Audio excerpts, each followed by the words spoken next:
শিলিগুড়ির ৪৭ নম্বর ওয়ার্ডে মনীষীদের মূর্তি ভাঙার চেষ্টায় দুষ্কৃতীরা।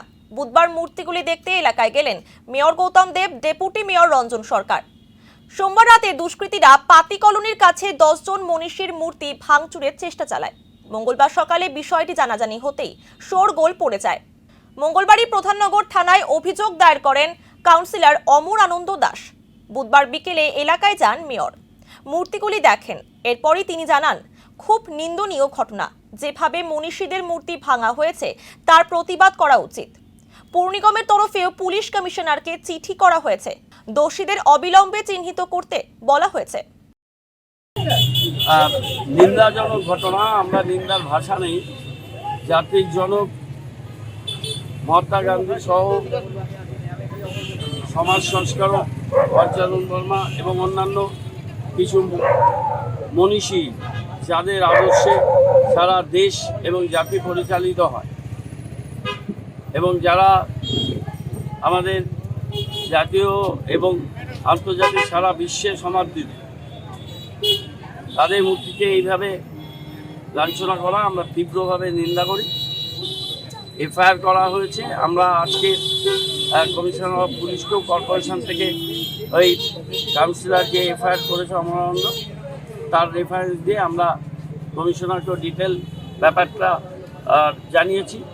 খুব দ্রুত দোষীদের চিহ্নিতকরণ এবং শাস্তি, এটা আমরা তদন্ত করে শাস্তি দেওয়া, তাদের চিহ্নিত করার জন্য পুলিশকে অনুরোধ করা হয়েছে।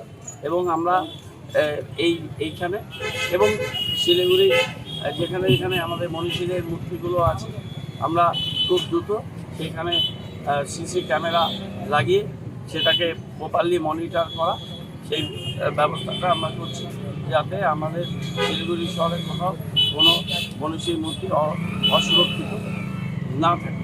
এই ধরনের ঘটনা অতীতে খুব একটা শিলিগুড়িতে হয়েছে বলে আমার জানা নেই। 2-4বার হয়েছে, একেবারে হয়নি তা নয়, কিন্তু যারা এই ধরনের ঘটনা ঘটিয়ে থাকে তীব্র ভাষায় নিন্দা করি। এবং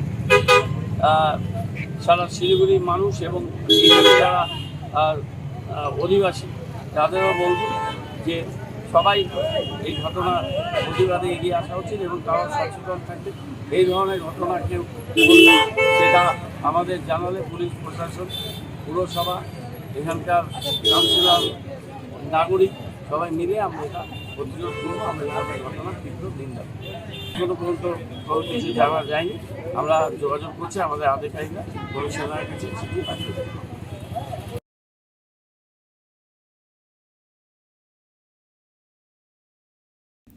এদিন এলাকায় যান শিলিগুড়ির বিধায়ক শঙ্কর ঘোষ। ঘটনার নিন্দা প্রকাশ করে শহরের নিরাপত্তা বাড়ানোর দাবি করেন তিনি। মূর্তি পরিদর্শন শেষে একটি স্কুলে যান বিধায়ক। স্কুল পড়ুয়াদের সাথে সাক্ষাৎ করতে দেখা যায় তাকে। মনীষীদের বিষয়ে অবগত করেন তিনি। দেখুন, যে রাজ্যে লাইব্রেরি পোড়ানো হয়, যে রাজ্যে রক্তদান শিবিরে আক্রমণ চালানো হয়, সেই রাজ্যে মনীষীরা সম্মান পাবে, এটা আশা করাটা মনে হয় একটু দুরাশা হয়ে যাচ্ছে। যে রাজ্যে ছাত্র সংসদের বা কলেজের সাংস্কৃতিক অনুষ্ঠানে যে চটুল নৃত্য হতে শুরু করে, যেগুলো আমরা সমাজ মাধ্যমে দেখি, শুধু ভাবি যে আমাদের শাসক দলের রাজনৈতিক রুচির কারণে আজকে কোন জায়গায় আমরা পৌঁছেছি এবং তার প্রতিফলন ঘটছে কিন্তু এই মনীষীদের উপরে এই ধরনের নোংরামো করা। কারণ পশ্চিমবঙ্গে কোনো আইনের শাসন যদি থাকতো, তাহলে আমি অন্তত ব্যক্তিগতভাবে মনে করি না যে মনীষীদের গায়ে হাত দেওয়ার মতন কেউ দুঃসাহস দেখাতো। আজকের দিনে দাঁড়িয়ে আপনারা জানেন, আমাদের এই শিলিগুড়িতে সূর্য সেন পার্ক থেকে মূর্তি তুলে নেওয়া হলো। কি না ওখানে কি করা হবে, সেই মূর্তিগুলো কোথায় লাগানো হলো, কিভাবে লাগানো হলো। এবং তার পাশাপাশি আমরা দেখুন, সব কাজ সম্ভব নয়, কিন্তু কিছু কিছু তো চেষ্টা করতে পারি। এখানে যে মূর্তি লাগানো হয়েছে, আমি জানি না এটা সরকারিভাবে লাগানো হয়েছে না কাউন্সিলর লাগিয়েছেন, কিভাবে লাগিয়েছেন, ব্যক্তিগতভাবে ও যদি লাগিয়ে থাকেন অর্থ সংগ্রহ করে ইত্যাদি করে, ধরুন এই মূর্তিগুলোর উপরে একটা শেড দেওয়া দরকার। হ্যাঁ, এই ধরনের বিভিন্ন বিষয় আছে। আমি খুব একটা বিতর্ক চাইছি না, আমি শুধু এইটুকু চাচ্ছি যে রাজনৈতিক দলের নেতাদের রুচির পরিবর্তন, বিশেষ করে শাসক দলের রাজনৈতিক নেতাদের রুচির পরিবর্তন না হলে যদি তাহলে সাধারণ যারা তারা কিন্তু এই অন্যায় কাজগুলো করবার প্রশ্রয় পাবে।